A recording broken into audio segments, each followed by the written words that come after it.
this is Sean Mcnabb from Quiet Riot, Dokken, and the Sons of Anarchy, and you are listening to the Rocker Diaries with Jamie in the house.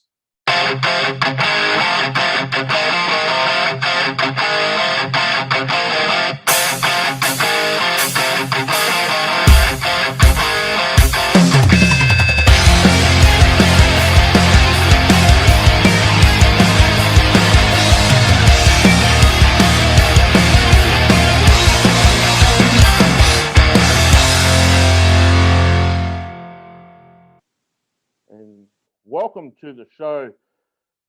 It's been a while since I've done a show on the Rocker Diaries due to the pandemic, but I want to give a big shout out to Jay Dubber, who does Jay Dubber Promotions in Western Australia. Thank you, Jay Dubber. Also, my co-host from South Carolina, I hope he's doing well. He's working at the moment. And the Rocker Diaries is here as well. So this is a co-production of Jay Dubber Promotions and also the Rocker Diaries. And what a great guest I have here. This person, you probably know his face, you probably know his voice, but more importantly, let's go through his bio just for a little bit. He played with bands like Quiet Riot, Dokken, Great White, just to name a few. He's also been an actor as well. He's been on a top HBO type of series and many, many more. But I want to give him the biggest rap that he's ever had, like introduction. When you go to a Kiss concert, they always say, you wanted the best, you got the best. Well, this is not Kiss. I want to say, ladies and gentlemen, come feel the noise, the one and only Sean Mcnabb. Good evening from America. Good evening, Jamie. Thank you so much for having me this evening.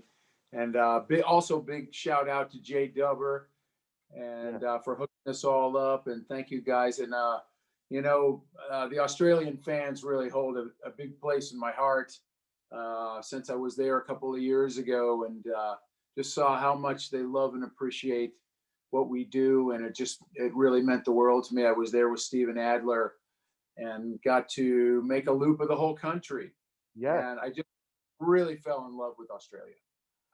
As a matter of fact, Jay Dubber did mention that you did mention and meet him a few years ago, back at the Capitol in Western Australia. How was that, being in Perth and just performing for the audience there? It was amazing. That was one of the most fun tours I've had in years. Of course, playing with Steven, nobody plays those Guns N' Roses songs better than Steven Adler, and he's a near and dear friend. And it was my first time to Australia. I'd had 2 or 3 other tours cancel, and I'm so glad that one happened because I got to really experience the country and the people and how passionate they are about rock and roll and show business and just the smiles on people's faces. They were so happy that we came, and it really meant the world to us. So, Sean, what was it like as a kid growing up in your own hometown? Do you have any fun memories of growing up in your hometown? I grew up in Bloomington, Indiana, which is it's a college town.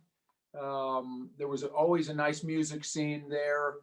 I remember seeing bands very, very young, and my brother was a drummer, so in the jazz band, some of the guys in his jazz band turned me on to Hendrix and Pink Floyd and the bands like that, and I was kind of off and running. I was like, oh my God, Jimi Hendrix, it's incredible.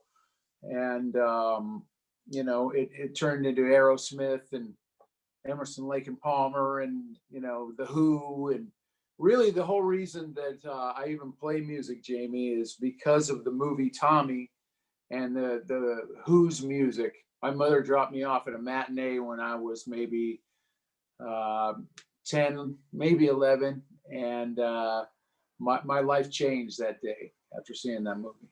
Yeah, as for me as well, music changed my life as well. And it just explored. And this is what I'm doing now, talking to you. But most importantly, as you were growing up, at what age did you start playing the bass? Because you are a fantastic bass player, and you're probably an underrated performer yourself. So let's go back a bit. At what age did you start to learn and play the bass yourself? Well, I started on drums and cornet, which is a smaller trumpet, and I could never get a sound. But I had been singing since early grade school, so music was always in me. But I really started at 11 years old. My mother had a classical guitar that she gave to me, and I started playing it with my fingers, and it just kind of made sense. And then, like I said, when I saw the movie Tommy, I really gravitated towards John Entwistle and what the bass was doing and driving the Who's music. And really, I really resonated with it. And, you know, there was a lot of other guitar players, people playing guitar. So I was like, I really want to be in a band. I think I'll play bass because then I'll have a lot better shot at being in bands, you know, around my. I remember when Gene Simmons said back in the 80s, he didn't like saying bands just staying still on stage. They want to be able to perform and move around. Basically, he didn't like to see the Beatles just playing the music and standing there, even though the Beatles did sway a little bit. But to get the energy and the enthusiasm from the crowd, you got to move around a bit. And that's what Gene brought to, and Kiss brought to the forefront. And not just Kiss, many bands after Kiss as well.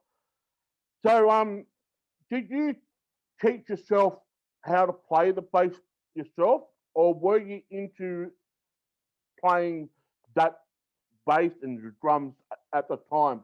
Were you self-taught, or did you get lessons? No, I got some lessons, and I always worked with guys that were better than me. So that's how I learned. I've always kind of been that way. I had to learn everything the hard way, or, you know, kind of been one of those guys. And I always played with musicians that were better than me. So they were teaching me on the fly as I went. And yeah, you know, bass is one of those instruments that is so beautiful and so ugly at the same time. You know, it can be the most beautiful thing you ever heard, or by itself, you're like, I really don't get it. And then you hear it in context in the song, and it's beautiful. So I don't know. There's something, I feel like the bass has the groove and it's got melody. So I felt like it was the best of both worlds. And like I said, people like John Entwistle really brought our instrument to the forefront of rock and roll and pop music. You know? Well, I was a drummer at the age of 10 as well. I played in school bands, and I played in a couple of bands in my 20s. Correct me if I'm wrong in saying this. If you can play the drums, you can play the bass. It's like oil, and it's just a mechanical machine, because you've got the timing, you've got the melody, you've got the rhythm. Even though majority of the band relies on the drummer to keep the time, but if you can switch from the drum to the bass, it's an easier thing, isn't it? Well, you don't want to hear me play drums, Jamie. I'm a terrible drummer. Okay. But I did understand what the groove was early on because of playing some drums. I understood where the bass's role was and where it was in the pocket, you know, so that helped. Yeah, it does, brother. Now, this is an awesome question as well. You joined Quiet Riot at the age, or in the early 20s. Do you remember much around that time? And how did that come about? Also, how did you guys all meet at the time as well? I absolutely remember. You know, I had played around the circuit in the Midwest and Florida for many years. You know, we'd play 4 sets a night at a club, you know, a week at a time.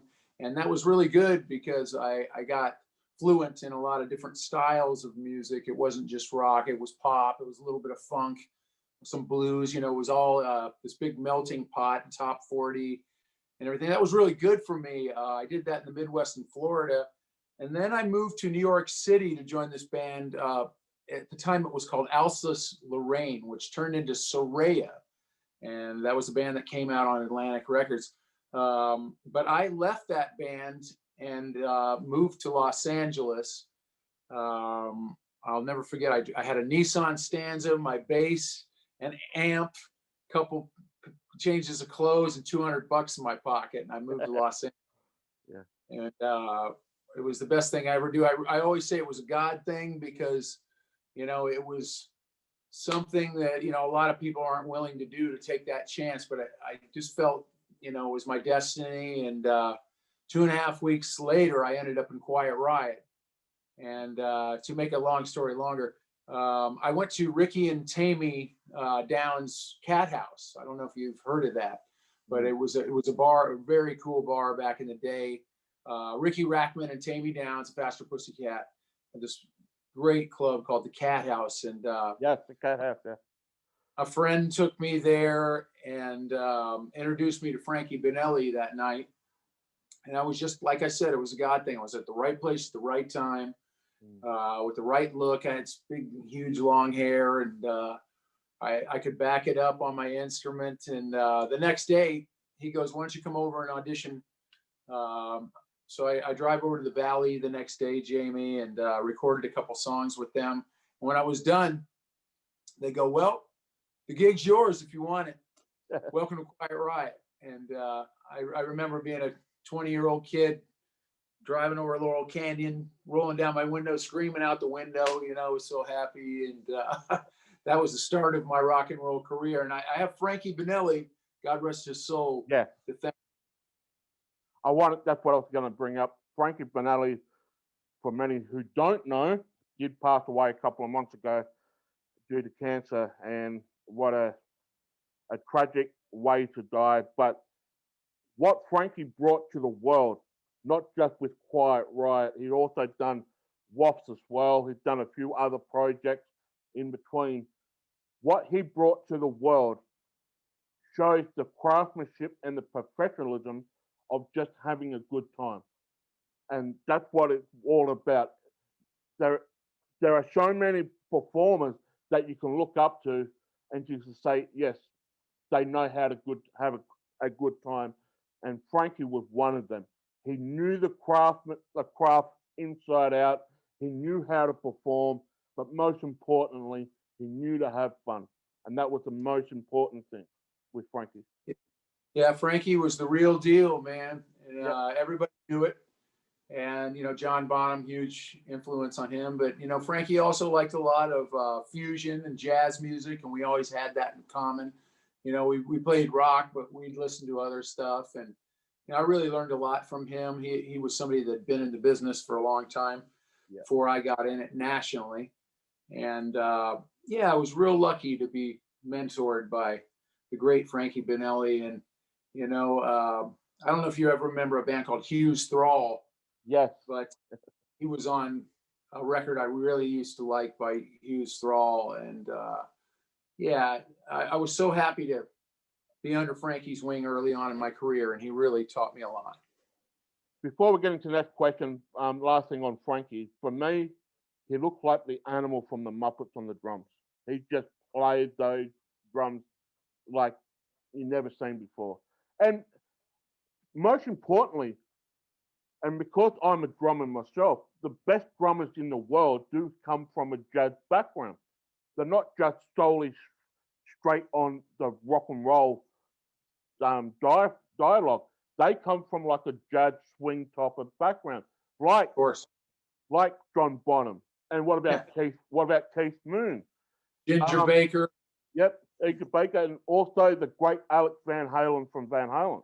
He comes from that. And God bless his soul, Eddie Van Halen, one of the best guitarists in the world. Yes, sir. In my point. But not only that, you then joined Dokken, another amazing band, and what an awesome band they are. Would you like to tell us a little bit about your early experience with Dokken? Maybe share a crazy story that you always remember?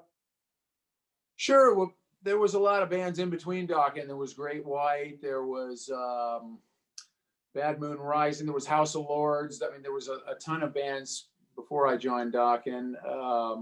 I did almost 10 years with Great White and about 5 albums I'm real super proud of. And there was House of Lords. I'm super proud of that record as well. But I first started playing with Dokken. I think in 2004 was probably the first gig that I had done with them, filling in for the bass player when he couldn't make it. But I had known Don and Mick and George and Jeff for many years, you know, since I got to LA. And when I was in Great White, when I joined in 96, 97, yeah. Our studio was right across from the Dokken studio, a recording studio. So we all had known each other for a long time. So you know, that was kind of cool to finally. I almost joined Don Dokken's solo band at one time. Yeah. But I think Peter Baltus ended up getting the gig. But yeah, you know, I started playing with them. I think in the beginning of 2004 was the first thing, and I feel like that was a great experience. You know, I played with them almost 10 years, off and on, something like that. But you know, working with Don Dokken, and you know, I was in Lynch Mob too, so I had this lineage with the Dokken Lynch Mob thing. So it made sense. I knew a lot of the material. You know, I love Don. He's a near and dear friend of mine. Great talent, writer. You know, and George Lynch. You know, he's one of the best guitar players of ever in the rock genre. Yeah. He's in that conversation with Randy Rhoads, Eddie Van Halen, George Lynch. You know, and he's in that same conversation. You know, Steve Vai, he's in there with Zach Wild Slash. So yeah, so it really was a good fit for many years, and I'm real proud of the work that we did do, and some of the music we recorded. And I miss Don. You know, he was always fun to be around, and we always had a good time. And especially Mick Brown. I mean, come on, you can't not have fun around Mick Brown. No, and also Lynch. Also George Lynch. He played with Michael Sweet from Striper as well in the 2 albums that they've done together. Yes. Sweet and Lynch, and I love to get Michael Sweet on the show because I'm a massive Striper fan as well. But more importantly, when I was going through a rough patch in my life, Striper and Michael Sweet's music helped me to continue forward. But yeah, good. I love to speak to George Lynch as well if I could get my hands on him, and maybe we can have a chat afterwards and we can see what we can do. But do you know that I almost joined Striper? Yes. Did you know that I almost joined Striper? No. Well, before we get into this question, I want to ask you, how did that come about? Because they were rock regime before they were Striper, and also Tim Gaines was just in another band before he transitioned into Striper. So I want to ask you, how do you almost join Striper? Well, before they got Perry, who they've got now. Yes. Michael had asked me. He told me Tim was going to leave, and Michael had called me a few times and said, "Hey, we'd like you to join Striper." You know, and I was going to do it. You know, I was going to leave Lynch Mob and join Striper. And for one reason or another, Perry came into the mix and was, I guess, a better fit for what they were doing at the time. You know, but I was like, you know, for a minute there, I was like, oh man, I thought that was going to happen. You know, but that's showbiz. You know, it would have been fun. And I love those guys dearly, you know, but I guess it just wasn't meant to happen. But there was a minute there where I thought it was going to happen. Have you heard the latest album from Striper? I have not, but I adore Oz Fox. He's a near and dear friend of mine, him and his wife. Yeah. And I'm sure it'll be great. And I love Tim. Yeah. Well, Oz Fox is going through a bit of a battle with his tumors at the moment. And I want to say to everyone, please send your prayers and your well wishes. I have read a report 2 days ago that he was going through some scans and he had a major seizure while he was having a scan. Another one? Yes, yes. Oh no. Okay. But I'm gonna reach out. yeah, but he's doing okay at the moment. But I think they're going to do the operation. I think they're finally going to do the operation. But as always, please, for the fans out there, they do want to have their own privacy, but as always, still send your prayers and well wishes because we don't want to lose Oz Fox just yet. He's got No, he's been in my prayers for yeah. a couple of years now. Yeah. As you did mention before, Striper, and what an awesome story about that. I didn't know that, but we now know. You haven't just played with Quiet Riot, Great White, Lynch Mob, but you also played with Queen's Riot, XYZ, as you mentioned, House of Lords, and all that. And that's just the beginning of your career. And what amazing journey you have had in the past and present. You also have recorded a lot of albums over the years. Do you have any favorites that you were so happy with how they turned out and also how they became produced, regardless of how many albums were sold? Well, I think I've got over 40 in my discography that I've played on. Real proud of, I mean, everything you do, you want to do the best possible work that you can, you know. And let's see, there's a record I'm super proud of. Mitch Perry, who was actually in Heaven, which was an Australian band, I believe, right? Yes. Yeah. His first solo album I'm super proud of, and Edgar Winter's on that, so I got to play with Edgar, and we're all super proud of that record. It didn't have a big commercial success at all or anything like that, but it did get some street cred. And you know, I played on a bunch of records for Terry Luce from XYZ and a whole bunch of other things. But yeah, I've had a really blessed career, Jamie.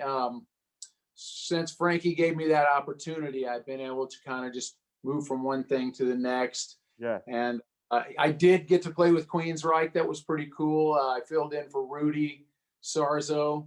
It was something he couldn't make, and it was technically Queensryche because it was before Jeff lost the name. Yeah. So I'm allowed to put that on my resume, you know. But I've played with Don Felder from the Eagles. Bunch of the, I don't know if you knew.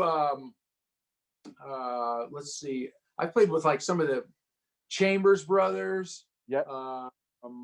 Let's see. Spencer Davis I played with. God rest his soul. He just passed away.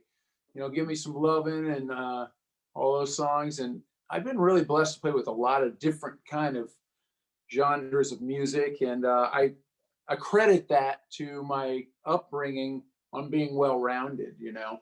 Yeah. And if you can sing a little bit, hey, you're twice as high. See, at the moment, well, before the pandemic, all I was doing was karaoke, but people like my rock and roll voice, so I'll give that a shot. So, Good deal. I mean, I do The Heat Is On from Don, and I do Twisted Sister. They love Twisted Sister for some reason here in Australia, and I do too. But I love. Yeah, we ride motorcycles together once in a while. It's fun. Yeah. And but most importantly, I think now, before we get into the next question, I think what it is, the connections that you make in your personal life seem to open up a lot of opportunity. All it needs, and I was taught when I was a young age, all you need was that little kickstart in life, and the world opens up to 1,000 of dreams. All you need was that little taste, that little push. Here you go, man. Here, come. And that's what you did in the early 20s. You were invited to the fold. Frank Valli put you under his wing, And now, look at all the opportunities that came your way from then on from now. You know, and I had a lot of good people helping me along the way, and that's why I always try to, you know, help younger musicians and things like that. When I was in Australia a couple of years ago with Adler, I met a young, nice young man who was the son of another PR company that was a bass player, and I kind of mentored him a little bit, and he got to actually sit in with the band with Adler's Appetite, and it was really neat to watch. And I like to pay that forward, you know, because I got a lot of good encouragement from guys that were older than me. Yeah. And I always try to give that time to empower the youth and the people that are coming up, because, you know, they got a dream too. And some of them are going to work their butts off to get there, you know. Now, you didn't stop with just releasing albums. You also recorded material for the Dr. Phil show, a McDonald's commercial, and have gone into acting. Yes, ladies and gentlemen, Sean Mcnabb, you probably know him. He was in Sons of Anarchy as well. But you've done film and television appearance, as I mentioned, Sons of Anarchy, plus featuring in various magazines. At what age did you start acting? And also, how did you find the balance with music side of things according to the film industry? Well, I did start actually acting before music took over. You know, I was acting at my church and in school very early on, you know, in drama classes and things like that. And I always enjoyed it. When music took over full blown, you know, it kind of got put on the back burner for a while. And then when about 15 years ago, maybe 16, I decided I wanted to do it again. You know, I made some changes in my life. You know, I got sober, and it was the best thing I ever did. And I decided, you know, hey, I'm going to revisit my my acting. And I started working on it again, started studying, and I've studied with several coaches here in LA. And I'm a member of a studio here in Los Angeles called Anthony Gilardi's acting studio. He's trained a bunch of great people like Will Smith and a bunch of great actors. You know, it's something I'm super passionate about. There's a lot of parallels between the two. You know, I've been on stage most of my life. You know, so it was kind of a bit. I had a little bit easier transition than some people had. I was used to being on camera. So yeah, it's something I'm very, very passionate about. If you haven't seen any of my work, you can IMDb me, or I'm in that new Leonard Skinner movie called Street Survivors. I got a nice part in there where I play Aerosmith's manager in the 70s. I did have a great experience on Sons of Anarchy. If you like, I don't know if you guys get the Lifetime network down in Australia or not, but yes, we get what we call Lifestyle, but Son of Anarchy goes on the HBO here on cable. And what was you guys had some cool show called the Bikey Wars or something like that? I've actually got the Bikey Wars DVD here. That Bikey Wars was actually based on a true story. No, I want to say something. My mother was actually at the hotel while the shooting was happening in the car park between the two bikies. I was 4 going on to 5 at that stage. I was at primary school when the incident happened, and I remember I was getting called to the front office at the school saying, Jamie, get home, lock the windows, shut the doors. Now, the reason being that was my mum was an ex-bikie chick before I was born. She left the bikies. She was a biker chick for the Hells Angels. Okay. But this had nothing to do with the Hells Angels. This had to do with the Comancheros and the Banditos. They had a conflict because one pulled out of the Comancheros and formed up the Banditos. It happened on Father's Day, as a matter of fact. And there was they went to a car park, and it was supposed to. Initially, it was a bike swap meet where you sell spare parts for your motorbike and Yeah, whatnot. And the bikies, we call the bikies here in Australia, the bikies rocked up and all hell broke loose, and sad, an innocent 13-year-old was killed and shot in the crossfire.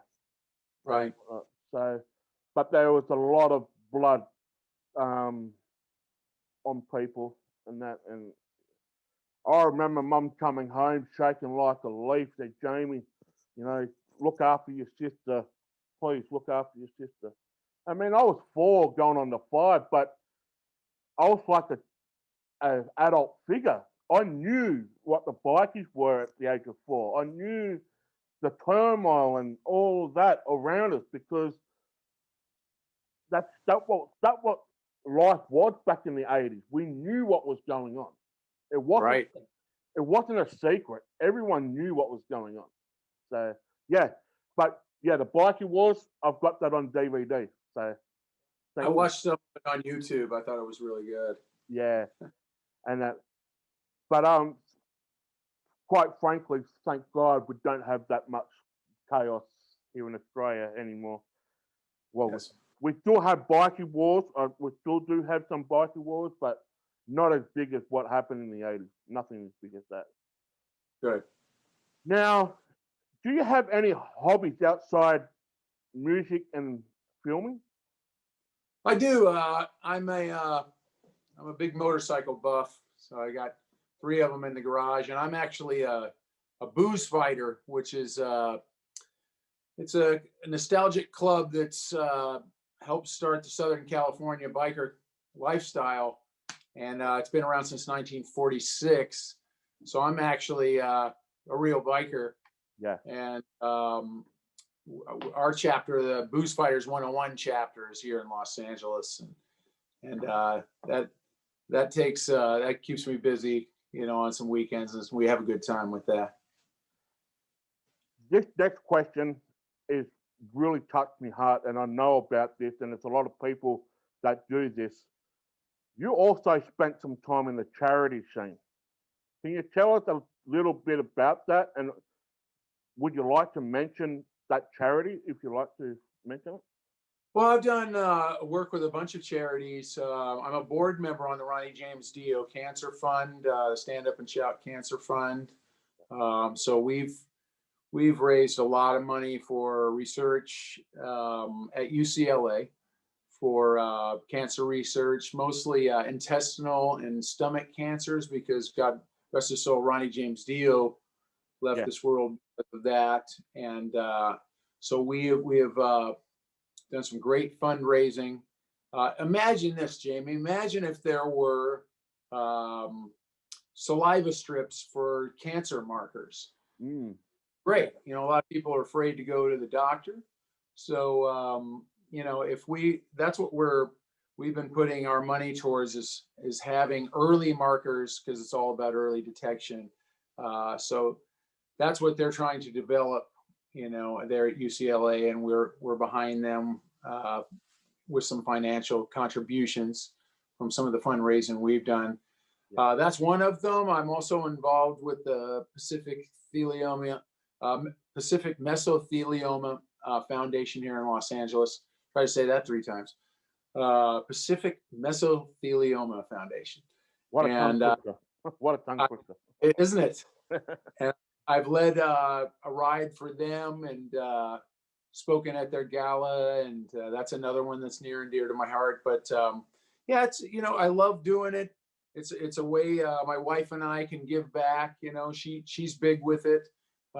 She has a program called Wednesday's Child, which has had over 500 kids, inner city kids, adopted, and she kind of showed me how to do it, and I saw her doing it. I'm like, I want to get involved, So it's something we can do together, and it benefits other people. So that's a good thing.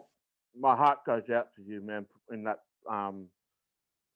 charity thing, because there's so much that we love that have died from cancer and all these other illnesses as well. And you mentioned Ronnie James Dio. I remember the day very fondly. I was in the radio in 2010 doing the Kiss show, and I've got a tap on my shoulder during the break saying Ronnie James Dio passed away, Jamie, due to stomach cancer. I said, man, what a sad. But the thing was, he never stopped touring. While he had cancer, he was still going on stage performing. He didn't let it stop him. He didn't let it worry him. That was him. Right. That was him. He wanted to Heaven play. and hell, they were still rocking. Yep.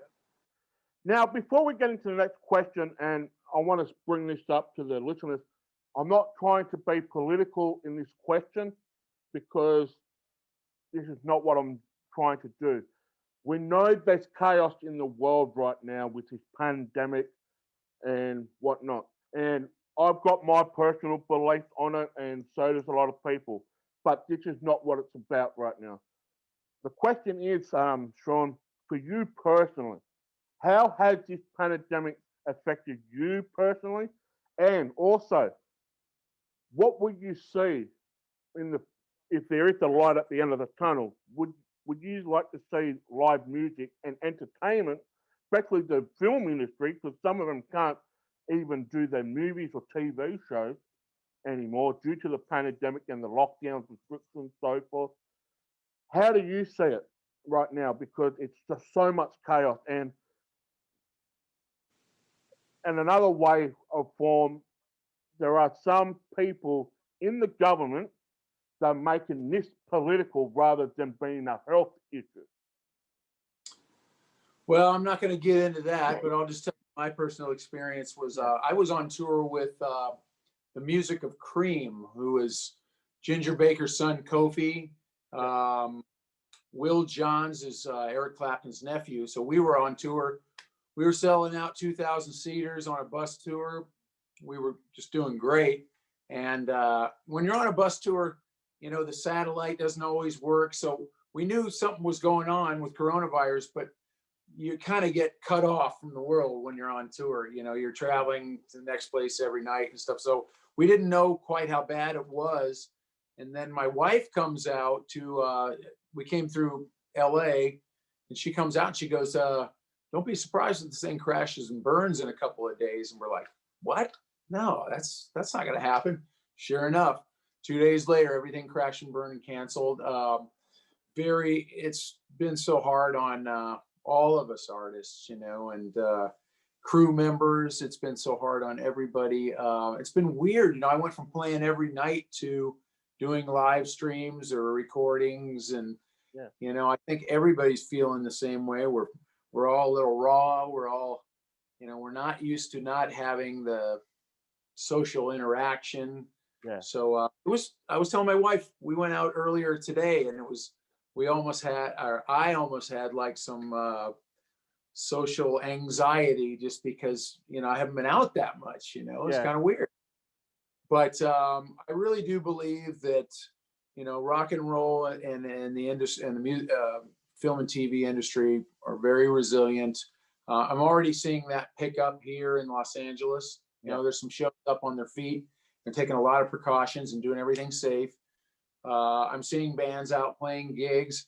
I mean, it's not going to fully come back until there's a vaccine, obviously. Yeah. You know, and even then, people might be wearing masks for a little bit, but it seems like people are willing to do that if they can go out and get their concerts on or go to movies or, you know. So I think we just got to remain positive and, you know.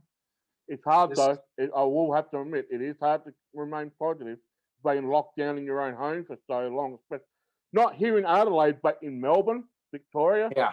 They've been on lockdown since it started. They can't leave their house for more than. Well, you guys have had like a lot lower cases than what we've had, right? Yeah, and the state of Victoria is completely locked down.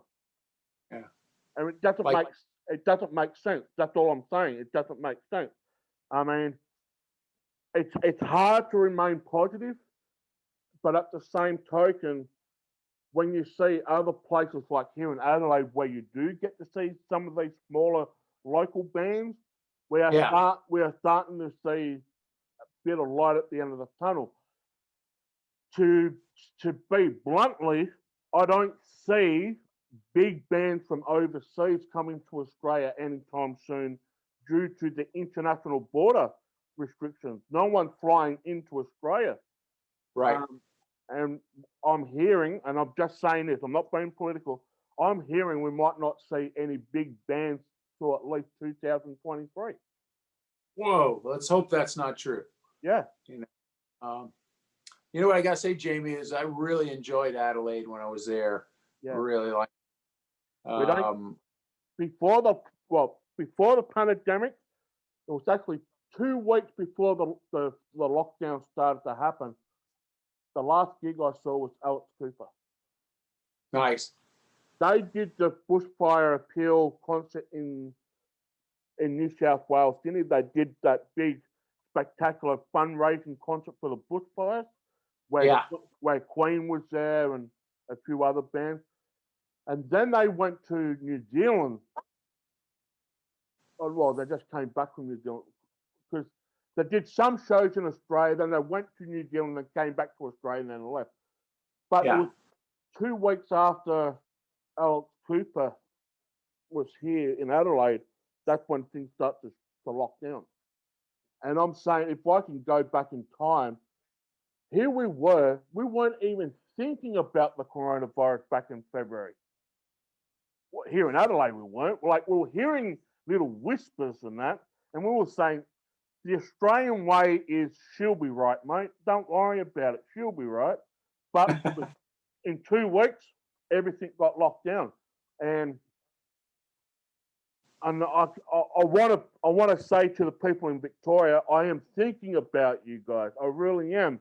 But it doesn't make sense, as like what Sean said, we have less cases here than what America does.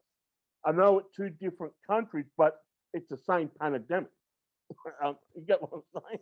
It's the same virus, but different results. It just doesn't add up. But that's all I'm going to say. I'm not trying to make this.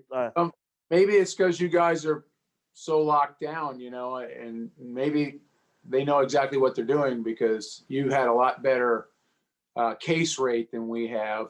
And I also want to, just while we're here, I want to give a shout out to all the Kiwis there because I got to New Zealand too, and I really enjoyed that country as well. It was just so beautiful. And well, funny you mentioned New Zealand. We think New Zealand is Australia, and they think Australia is part of New Zealand. Right. And it's a bit like America and Canada, even though you've got that, what I'm saying, that little bit of a competition when it comes to sports and whatnot with Canada and that, especially the ice hockey and that. But I remember when I went to Canada in 2002, some of the people there thought that you guys were Canadians, and some of the Americans thought that they were Canadians. So, especially when I went to Seattle. I mean, Seattle was only a 3-hour drive from Vancouver, and most of them thought they were the same type of people, but no, they weren't. Is it that? I don't think it's 3 hours. I think it's just right there, isn't it? It is, but you've got to go through the border checkpoint. Well, yeah, that might take you 3 hours. Yeah. That's why it's 3 hours. Technically, it's not a 3-hour drive, but because you've got to go through the border checkpoint. Right. Yeah. Now, looking at all the things you've done in your life, you must be so super proud. And also, it looks like it's been an amazing ride so far in your life. And to top it off, you have an awesome family to spend your quality time with. So my question is, what is next on the horizon? Do you have any new plans in the pipeline? Yeah, I've got a new show that I'm actually a producer and an actor in it. We're pitching it to Netflix and Amazon right now, called Captain 80s, or actually it's called Rock Bottom, the Captain 80s story, and it's a music thing. And we're really excited about that. We just saw the first cut of it, and very, very excited about where that's going to go. This coming week, I'm going to see. I've got a new music video coming out. So check me out on Instagram at Sean Mcnabb LA at Sean Mcnabb LA, Twitter and Instagram or Facebook. And I'm going to be putting this video out, you know, on my YouTube channel and on all those social media platforms. But it's always good to have something solo out there. And this is something people might not expect from me. I've been lucky, you know, I've written some songs, been asked to write songs for some of the movies that I've been in. And that's always nice when you can, you know, do both in a production. And I've done that in this new production, the Captain 80s thing. And yeah, you know, always, I'm 55 years old, Jamie. I feel like I'm just getting started, you know? Yeah. And I'm not that, I'm 41, so I'm around the same age. So I'm around. Yeah. But Sean, I want to say this. I don't know if anyone said this, but you do look like a split image ringer of the great, he plays in NXS here in Australia. He plays guitar, saxophone. He's one of the Ferris brothers in NXS. I love NXS. Really? He wears the glasses now. He's got a goatee like you now, but he plays the saxophone. He's like a percussionist, guitarist in NXS. He's one of the Ferris brothers. I've got to say, Sean, you look like a split image of him. All right. You look like his twin brother. Well, when they need a bass player, let me know, Jamie. Okay. Well, see, that's the thing with NXS. When Michael Hudson died in '97, and they went on to that talent show to find a new singer. Yeah. It did put a little bit of a sour pill in my mouth, but I get it. If you look back in music history, when a lead singer passed away, like Bon Scott from AC/DC, right? Even though the rest of the other members of the band did sought to quit, it was the mother and the father of Bon Scott that said to the 8, "Come on, boys, continue on with AC/DC." Now, the amount of people that auditioned to AC/DC, like even Jimmy Barnes from Cold Chisel, he's from Australia.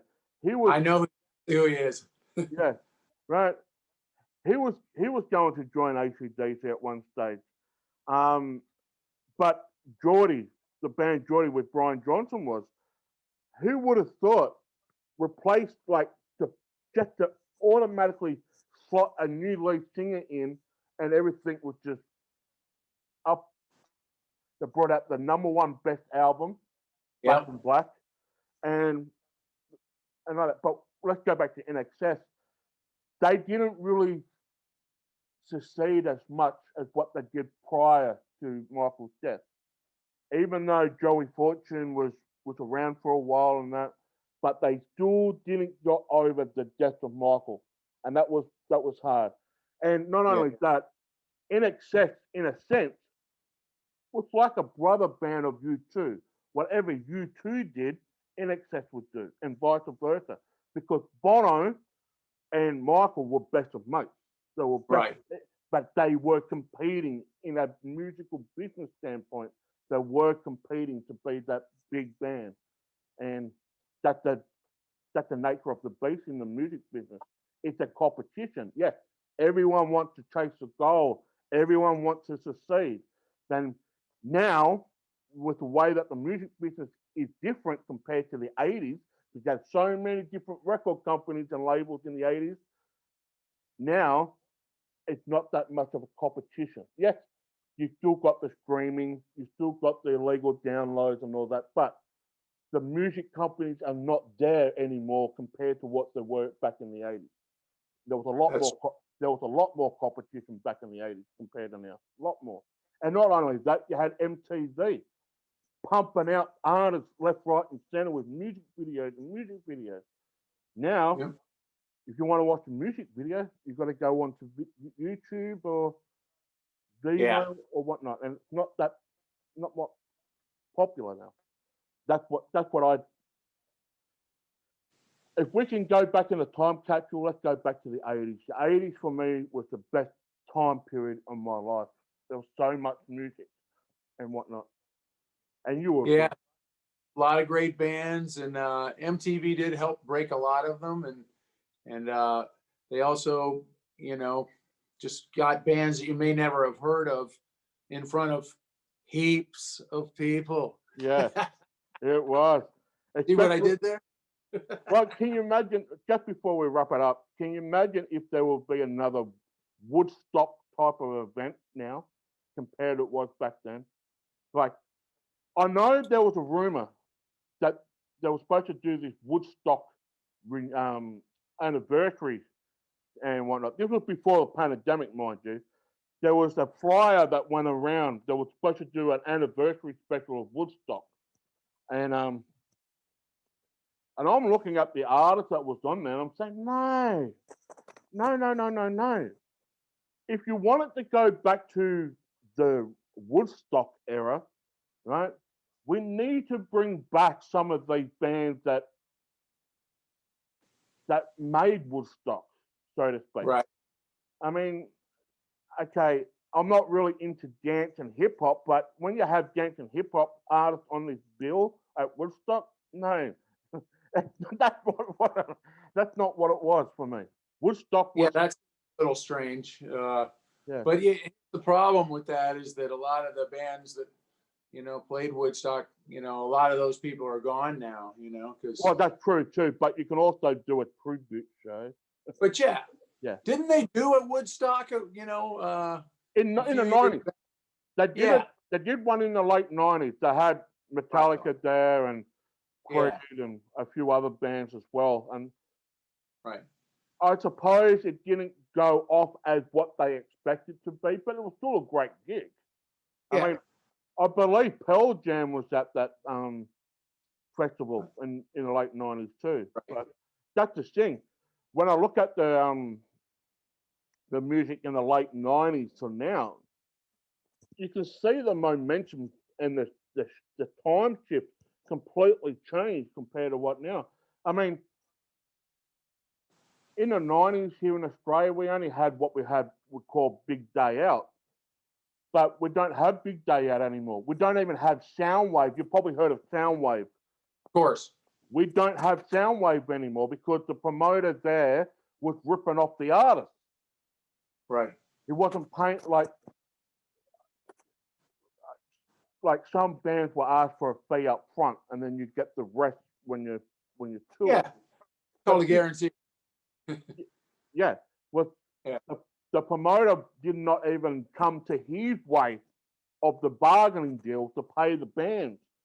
That was like he was the promoter was the same promoter for Big Day Out. He had all these other ventures, right? What he did, he sold 50% of his shares for Big Day Out for it was a stupid amount. It was so cheap, right? So cheap that the money he got from his 50% shares gave him money to get bigger bands for the Soundwave Festival. And when he made the last one into a 2-day festival, like each state had 2 days, we had people like Judas Priest, Soundgarden, before the lead singer from Soundgarden passed away. We had all these bands. We had Slipknot as the headliner, Faith No More as the headliner. A lot of these bands are still haven't been paid, and that was back in 2015. Oh, jeez.